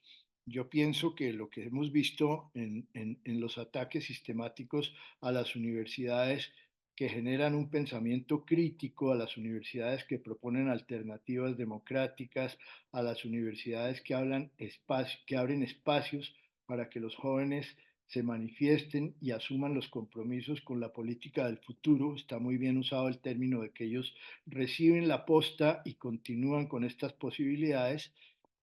Implican claramente la necesidad de un rechazo duro y agresivo que esté soportado por todos los estamentos convergentes en las instituciones académicas universitarias, inclusive extenderse a los colegios secundarios, a todas las instituciones educativas existentes. El pensamiento crítico debe incluir el rechazo a estas posturas, pero desprovisto del uso de la fuerza y de la conflictividad polarizante. Debe insistir con paciencia y con una perspectiva clara de compromiso y responsabilidad para que vayan surgiendo opciones y espacios en donde se pueda gradualizar, palabra que yo usé en mi presentación, la construcción de los acuerdos, no así de los consensos, pero sí de los acuerdos para que se vaya creando una masa crítica argumental proclive a una transición hacia la práctica colectiva del cambio necesario e indispensable para poder convivir democráticamente en Colombia. Esa sería mi respuesta. Muy bien, Gabriel, muchísimas gracias. Bueno, tenemos más preguntas, pero creo que es el momento de abrir micrófonos para que ustedes puedan opinar, puedan participar. Entonces, quiero pedirles que vayan levantando manos y en ese orden les daremos la palabra. ¿Dónde está la levantada de la mano? Pero ya te estamos Ya escuchando, te entonces digo. adelante, Hernando. Muy cortas las reflexiones que quieran compartir con todos nosotros. Adelante. Mil gracias, Alberto. Primero, mil gracias a la idea muy oportuna y pertinente de La Paz Querida de comenzar estos eventos y por supuesto muy específicamente a Rodrigo y a Gabriel por el valor real de sus exposiciones en un momento que es realmente crucial para nuestra democracia. Pienso que es el momento de reiterar lo que hace años como rector del ESAP me permití formular en la rectoría de la Universidad Javeriana, invitando a los rectores a mejorar sus pensum y sus programas para fortalecer las ideas de la democracia. Por ahora, para efectos del contenido de esta reunión, me parece que lo del acuerdo nacional es vital. Los colombianos no tenemos ni idea de lo que es una dictadura militar, porque tuve esa experiencia en Santiago y vi el contraste entre lo que era el gobierno Frei, el gobierno Allende y la dictadura militar. Es que les puedo dar fe, los colombianos no tenemos ni idea de lo que es ese régimen y por lo tanto ese acuerdo nacional debe conducirse hacia el fortalecimiento de nuestra democracia y retomar quizá las ideas y remozarlas de Alberto Lleras en el sentido de que nosotros somos, que nuestra nación ha sido reacia a las dictaduras. La invitación a todos es a contribuir cada uno a su manera para el fortalecimiento de ese acuerdo nacional. Y muchas gracias. Gracias, Hernando.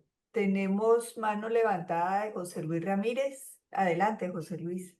Isabela, muchas gracias. Excusas que mandé varias preguntas, pero bueno, como no vi que nadie levantaba la mano, me atrevo a formular la pregunta. Muchísimas gracias a ti, a La Paz querida y bueno, muy especialmente a Rodrigo Primi y a Gabriel.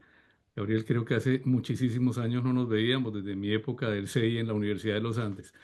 Así es, José Luis. Pero bueno, el punto va vinculado a las dos preguntas que hice ahora porque creo que las une a ambas. En esencia, la situación es la siguiente.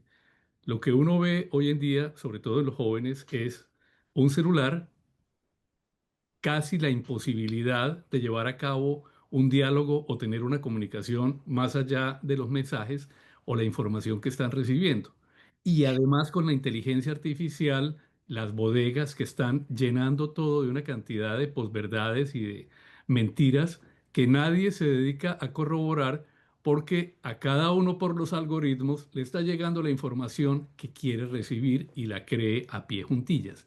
Ahí es donde veo ese punto crítico, esa angustia que hay, que comenzó desde el año 2016 con el triunfo de Trump y todas las mentiras que dio, el triunfo del no en Colombia, que tuvo muchísimo de temas de mentiras que fueron presentadas para que el no ganara, y el tema del Brexit. Y de ahí en adelante creo que esto ha venido increciendo.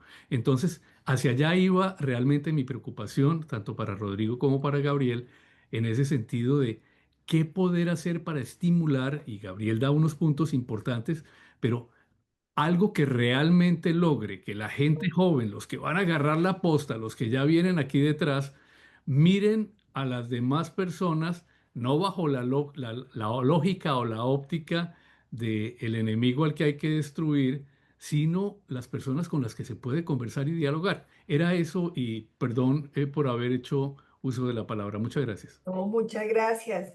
Felices que puedas participar. Gabriel o Rodrigo. Rodrigo, ¿quieres comenzar? Tenemos dos palabras más, no sé si o- les damos cabida y al final recogemos las otras intervenciones, si les parecen, perdón, Isabela. A Es mí me por parece tiempo Claro. que, perfecto. Por tiempo me parece bien. perdón. Entonces, Steven. Gracias, buenas noches. Voy a ser muy puntual y maravilloso este espacio. Me excuso en encender la cámara, no tengo un fondo tan atractivo, pero para la próxima lo haré. Muy puntual, la reflexión es la siguiente, y es que yo estoy muy preocupado sobre la concentración del cuarto poder del gobierno nacional. Eh, Eso quiere decir que cuando hago referencia al cuarto poder es el medio de comunicación público ideal y, digamos, secundario, si se puede decir, del uso que está teniendo por parte de figuras reconocidas, llámese influenciadores, que también hacen eco a estas narrativas que no son beneficiosas a una democracia liberativa. Entonces, esta preocupación creo yo que es importante que el país la empiece a tener porque va a estar directamente proporcional precisamente a esa radicalización de las posturas políticas, las posiciones políticas y que además es un tema cultural. Entonces, cuando hablo de tema cultural, hablo también de las generaciones, y muy bien lo decía José Luis Ramírez, es decir, esos cambios culturales si queremos que sean entre 25 y 30 años, pero estamos en un momento muy vertiginoso previo a elecciones nacionales. Entonces, yo quisiera como saber la opinión de alguno de los dos sobre esa concentración del cuarto poder y cómo influye precisamente en la radicalización de esos escenarios de narrativas políticas. Gracias, Steven. Dylan. Dylan Corrales. Muchas gracias. Bueno, para los que no me conocen, yo soy Dylan Corrales, licenciado en Español y Literatura precisamente, y con una herencia crítica, con una tesis crítica de grado que me llamó mucho la atención lo que hemos estado hablando hoy, porque como ciudadano tengo un teléfono celular que que agota existencialmente las perspectivas futuristas sobre nuestra identidad gubernamental y política. Por un lado, podemos encontrar a cualquier político, y hago un énfasis así pequeño hablando del Brian, de todas las familias, de todos los barrios, cuando por ejemplo yo tengo un primo que se llama Brian y nunca ha tenido ni es el Brian descrito en la política. Entonces, hay unas configuraciones que vienen también con unas ausencias de educativas, como lo manifestaba Gabriel, y aunque yo soy muy con Habermas un poquito, ustedes saben los que me conocen, pero sí claramente en unas ausencias y en una pedagogía ética de la vida política, de lo que se ejerce con total consistencia, con total convivencia. En esa misma línea se configuran no solamente nociones políticas generales, gubernamentales, sino también humanas. La escuela se convierte en un centro donde quien tiene poder numérico no tiene el poder verbal, donde quien tiene poder físico no tiene el poder espiritual. Y en esa mella comenzamos a ver precisamente polaridades estructurales de la enseñanza. Así que no solamente, por eso estaba hablando de estos proyectos, porque los jóvenes y todos crecemos viendo esto. Crecemos viendo a nuestros papás solo con derecho a hablar de la política y a nosotros a recibir. A los grandes definiendo y puliendo identidades. Así que imagínense ese estado delicado de cosas que solo dependen de una identidad humana o de una estructura social divergente, porque claro, como también hablábamos, no solamente nosotros somos diferentes, los gobiernos son diferentes, los ciudadanos que lo administran también son diferentes. Y en esa polaridad se ha borrado una memoria que muy bien en la entrada griega, yo ando estudiando egipcios últimamente en un proyecto de miel, pero precisamente me gustó mucho que llegara ese tema de analizar la palabra, porque en la palabra hay una fuente eterna de reconfiguración.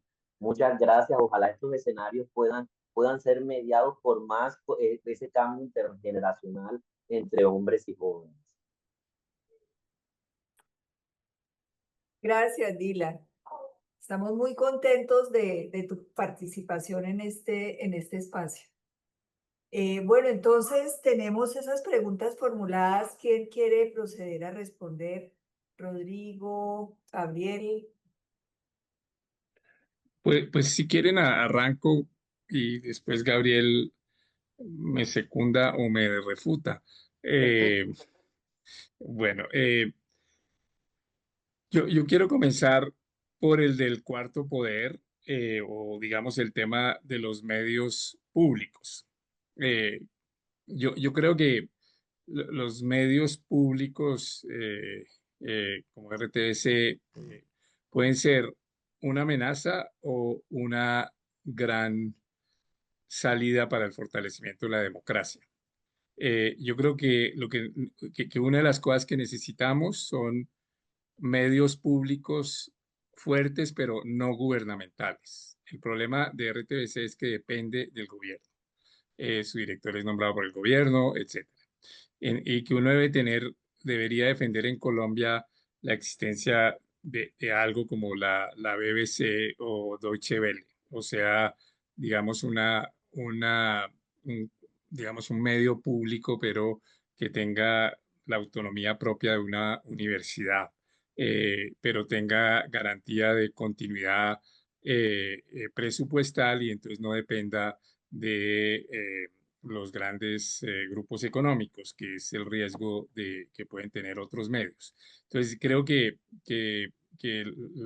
lo que debemos que tiene que ver un poco con esa idea de la importancia en la democracia constitucional de instituciones independientes. Que hacen contrapesos a las oleadas populistas y que son las que están bajo ataque, por ejemplo, de Trump en Estados Unidos. Su ataque a la Fed no es casual, su ataque a los jueces no es casual, su ataque a las oficinas de abogados no es casual, su ataque a las universidades no es casual, porque quieren, digamos, un poco encarnar va más lejos que Luis XIV, que decía el Estado soy yo, ellos lo que dicen es el pueblo soy yo. Entonces yo encarno esa voluntad frente a otros corruptos. Entonces hay que defender esas instituciones públicas independientes es muy, muy importante. Eh, entonces es buscar eso para que haya, como dice Patricia, digamos, una mayor pluralidad informativa. Eso es lo primero. En cuanto al tema que plantea José Luis, es un tema que yo me estoy metiendo hasta ahora con algún interés y no tengo respuestas muy buenas. Creo que ese es un riesgo muy, muy grande de la manera como las redes sociales, la inteligencia artificial y digamos, los celulares están aislando a los jóvenes en cámaras de eco y no están dispuestos a mirar a los otros. Eso lo señalaba hace unos 10 años, pero en 10 años ahora eso es digamos, es un tiempo enorme. Un constitucionalista gringo que se llama Cass Sunstein, en un libro que en ese momento a mí me pareció esclarecedor, que se llama algo así como república.com, y entonces él decía que lo que habíamos perdido era la figura del ágora de los griegos. El ágora pues era esa plaza donde uno se reunía y estaba obligado a oír posiciones. Si uno quería conversar o intervenir en el debate público, tenía que ir al ágora, pero cuando iba al ágora estaba inmediatamente sujeto a oír posiciones diversas a las de uno. Y esa era como la gran fortaleza del ágora, entonces que las distintas visiones estaban ahí y dialogaban. El problema de las redes sociales es que uno puede intervenir en el debate público sin que haya ágora, si no uno interviene en su espacio. Entonces el interrogante que él se planteaba, y yo no sé si eso sea posible, es que una de las alternativas es ver cómo uno crea cosas parecidas a ágoras en el mundo de la virtualidad y en el mundo de las redes sociales. No sé si eso sea posible, si eso sea ingenuo, pero yo creo que uno debería ir por esa dirección.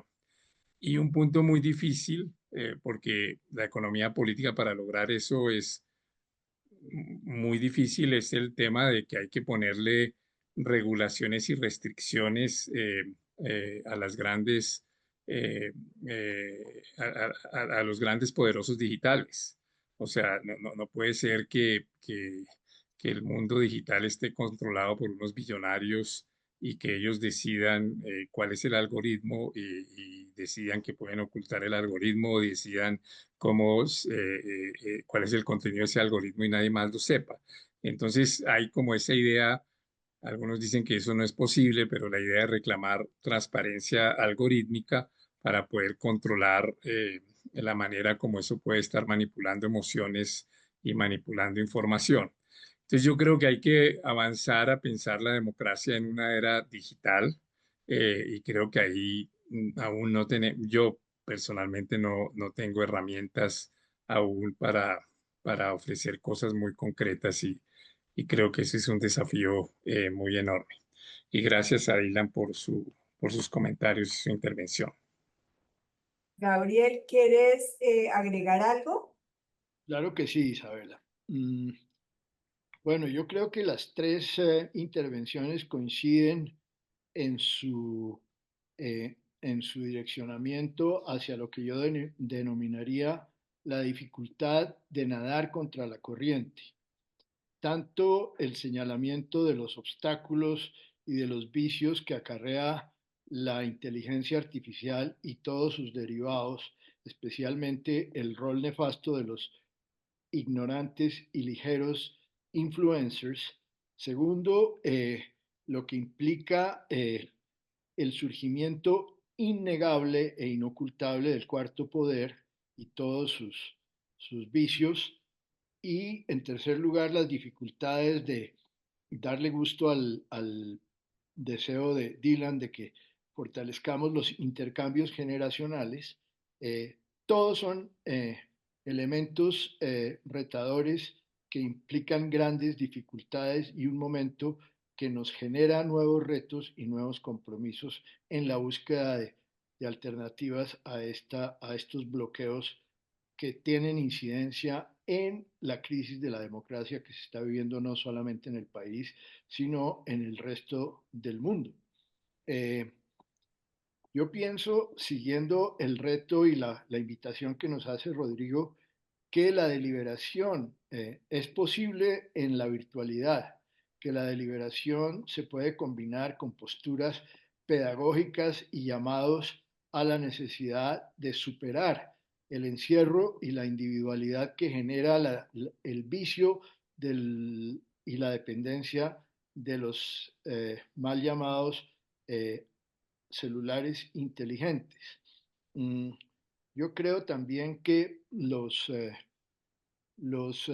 jóvenes que están tratando de interactuar con nosotros los vejetes es algo que hay que propugnar, que hay que alimentar. Cuando tuvimos la maravillosa experiencia de desarrollar ejercicios deliberativos en varios departamentos periféricos de Colombia, en varias ciudades afectadas por la crisis de la política como Cartagena y Cali, o en regiones en donde ha habido estremecedores conflictos como en la zona esmeraldera de Boyacá, y donde hemos trabajado y desarrollado ejercicios deliberativos palpables que demuestran la posibilidad de aplicar estas dinámicas, podemos pensar en posibilidades virtuales. Podemos trabajar en una metodología que nos permita mostrar cómo es viable una convocatoria para la pluralidad y la heterogeneidad sectorial de la población colombiana para trabajar estos ejercicios de construcción de acuerdos que conducen a la creación de hechos transformadores y que rescaten la erosión democrática que tanto nos preocupa. Entonces, me aprecio mucho la invitación retadora de la pregunta de José Luis, de lo que plantean Steven y Dylan, para que podamos aceptar y recoger ese reto cada vez más estimulante y que es acucioso a pesar de que ya no nos quede mucho tiempo. Muchas gracias. Bien, Gabriel, muy bien. De hecho, tenemos unos ejercicios construidos sobre políticas públicas muy interesantes que yo creo, Alberto, que sería oportuno a quien esté interesado hacerle llegar esos documentos que son de una riqueza enorme, sobre todo el que hicimos sobre narcotráfico y manejo de productos psicoactivos. Me parece que podría ser una demostración de cómo este ejercicio deliberativo da resultados en muy corto plazo. Bueno, Beatriz Bejarano tiene la mano levantada. Beatriz. Sí, gracias. Muy brevemente, se dice que los colombianos desconfiamos y que desconfiamos los unos de los otros, que desconfiamos de nuestros gobernantes sobre todo. Y tal vez tenemos razón de desconfiar de nuestros gobernantes porque con frecuencia nos decepcionan, ¿no? Pero yo me preguntaba si el hecho de este trasfondo de desconfianza, esta corriente de desconfianza, por decirlo de otra manera, impide o dificulta por lo menos ese diálogo, esa deliberación honesta y generosa los unos con los otros, que es, como escuchamos esta noche, uno de los pilares de la democracia. Entonces, si no confiamos los unos de los otros, si no confiamos en nuestros dirigentes, ¿cómo establecemos ese diálogo? ¿Cómo establecemos esa deliberación? Me pregunto yo y se lo dirijo a quien quiera ayudarme a pensar en esto. Aquí quisiera comenzar yo, si me permiten. Considero y comparto la inquietud de Beatriz diciendo que la desconfianza es definitivamente el principal paro palo que nos meten en la rueda de la promoción de una conversación plural, abierta y democrática.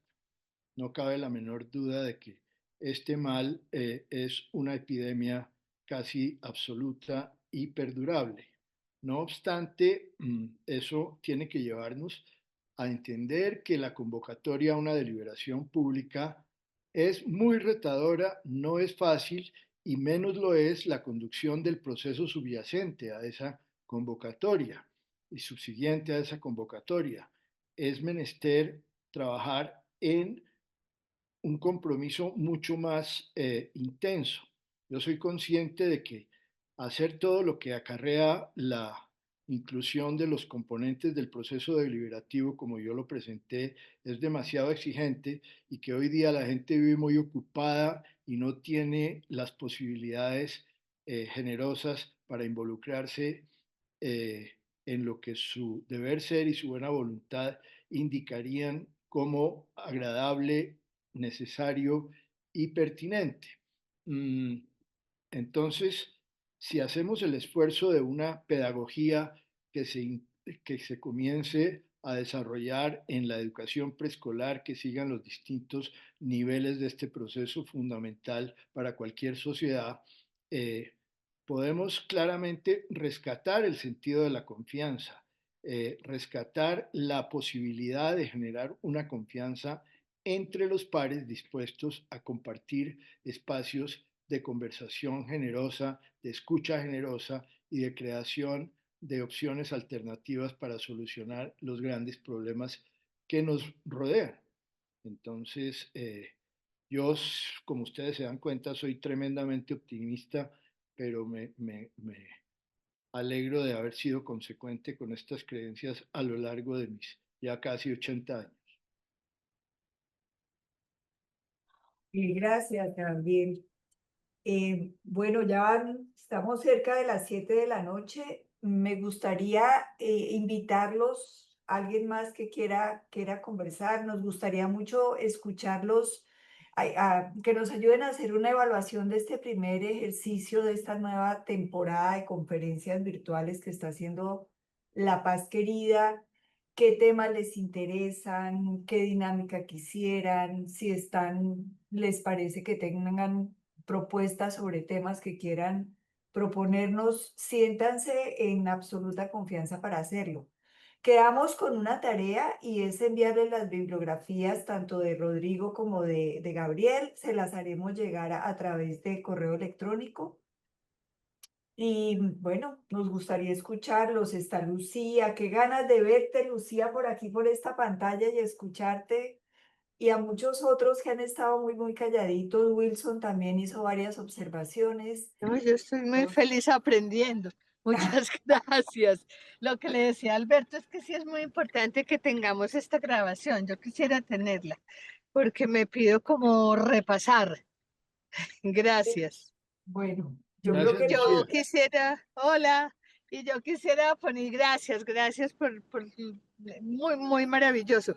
Yo quisiera que volviéramos a poner el tema del patriarcado. Me parece que no avanzamos, pero ni cinco, pues mucho feminismo, pero el tema del patriarcado sigue siendo un asunto muy complejo, pues no solamente en este país, como decía alguien en estos días, la testosterona que marca estas guerras es una cosa seria, pero el patriarcado, pues como un asunto institucional también, ¿no? Como algo que está ahí, que nos cruza tanto.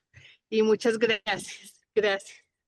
Bueno, gracias, Lucía. Beso, chao.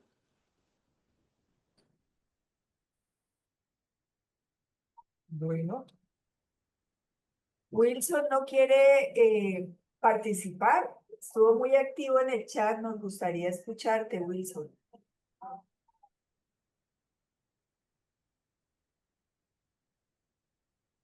No, no sé si...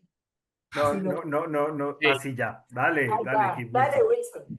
Dale, pues primero todo agradecer por la invitación. Este espacio yo creo que ha sido un ejemplo de la democracia deliberativa que debe manejar este país, partiendo desde el despojo del conocimiento muchas veces y acentuándonos más que como seres humanos y despojarnos de un partido político, de un pensamiento y construir nuestro país, como decía el profe Gabriel, desde una perspectiva inicial para poder transformar el pensamiento. Porque nos damos cuenta que hoy en día la juventud no quiere estar inmersa y no siente la necesidad de tomar decisiones cuando el país está inclinado y según varios estudios, dentro de unos años vamos a tener una población más vieja en toda Latinoamérica. Quiere decir que nuestras decisiones, nuestras deliberaciones están en manos de ellos, pero si ellos no tienen la responsabilidad, ¿hacia dónde vamos a dirigirnos como país? Yo creo que en esos procesos es muy importante el aprender a escuchar, el poder aprender a liderar, escuchar todas las voces desde las diferentes perspectivas y conocimientos. Y yo creo que este ejercicio es el inicio de una democracia deliberativa a través del ejercicio de la conversación, y eso es una de las líneas que manejó la Paz Querida, que me pareció muy interesante, el cual hice partícipe hace un tiempo.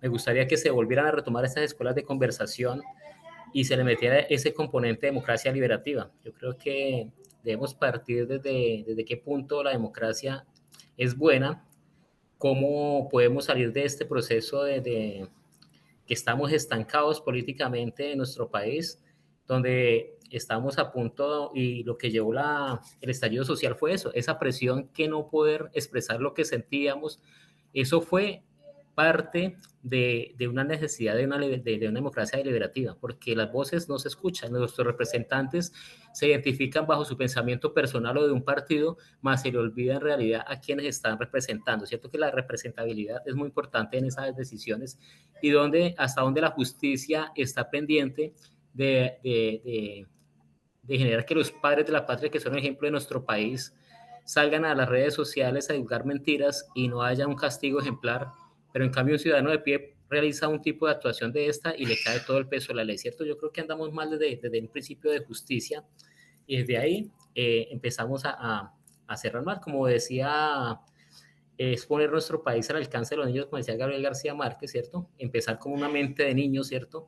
Como de principiante, porque el resto vamos perdiendo el respeto a las futuras generaciones, ¿cierto? Yo creo que desde que los años 50, cuando se perdió el poder ético de las entidades que manejaban el Estado, hubo ese desequilibrio. Entonces le dimos más poder a la fuerza pública, más representabilidad, pero olvidamos el valor ético de la iglesia, olvidamos esa ética que nos enseñaban desde la misma escuela, desde la misma formación, el mismo respeto hacia nuestros mayores, hacia nuestra patria, y yo creo que vamos en un sinsentido sin saber si en realidad somos patrióticos o no. No nos identificamos muchas veces como colombianos y en realidad andamos en ese silogismo, que andamos pendientes de las decisiones internacionales, de los movimientos internacionales, y seguimos siendo una copia internacional. Entonces, ¿desde cuándo vamos a dejar reflejada nuestra propia idiosincrasia cuando comunidades indígenas han demostrado cómo han podido manejarse políticamente y de manera asertiva? Yo creo que tenemos que volver nuevamente a retomar nuestros orígenes y ver en qué parte de nuestra historia hemos fallado, o fue que desde que comenzamos mal, desde la misma imposición de Simón Bolívar y el general Santander, que nacen los dos partidos que le hicieron tanto daño a nuestro país. Yo creo que desde ahí partimos mal, ¿cierto? Yo creo que tocaría analizar esa parte de la historia y cambiarla. Ese es mi llamado. Muchas gracias. Gracias, Wilson. Bueno, ya para cerrar, quiero invitar a nuestro director ejecutivo, Alberto Heredia, que tiene algo que nos quiere contar. No, Isabela, primero ¿No? gracias. No, sí, señora, claro que sí, pero para que tú cierres, pero gracias a todos por acompañarnos. Sabemos que este horario no es el más conveniente porque uno llega de trabajar y está, digamos, cansado, pero muchas gracias por acompañarnos. Creemos que es necesario poder, digamos, tratar estos temas en profundidad y esperamos poder hacerlos con regularidad. Yo solamente quería decir una cosa, Isabela, y es que he visto en la práctica la aplicación del método deliberativo que Gabriel nos explicó paso a paso. Lo hemos hecho con jóvenes, por ejemplo, en Cali fue una experiencia maravillosa, pero lo hemos hecho con grupos regionales en algunas subregiones del país, lo hemos hecho a nivel departamental, lo hemos hecho con temáticas complejas como el narcotráfico, lo hemos hecho, digamos, recientemente con una preocupación que tenemos sobre la protección de las organizaciones de la sociedad civil como un baluarte de la democracia en Colombia. y la hemos hecho inclusive con el sector privado. Y lo que quiero compartirles es que es impresionante cómo el permitir, digamos, la deliberación abierta y que todas las ideas sean válidas, que ninguna idea es cuestionada por ninguno de los participantes para decir que es inválida o no, y poder hacer sopesar las ventajas y las desventajas de todas las alternativas de solución frente a un tema de interés público permite como mágicamente que se identifiquen colectivamente las estrategias a las que todos están dispuestos a apostarle. Y con esto quiero decir es que el método liberativo permite la generación de un compromiso con esa estrategia desde mis propias capacidades y desde mi propia posibilidad de acción. Y eso es bastante, digamos, relevante. Pero lo más importante es que con esa metodología es posible que se construyan acuerdos. Y estamos, digamos, como muy convencidos y comprometidos desde La Paz Querida en seguir promoviendo la gobernanza colaborativa, la democracia deliberativa y el método deliberativo, pues que creemos es fundamental para que Colombia construya acuerdos sobre el futuro. Quería decir eso y ya para que tú puedas cerrar. Y muchas gracias a todos.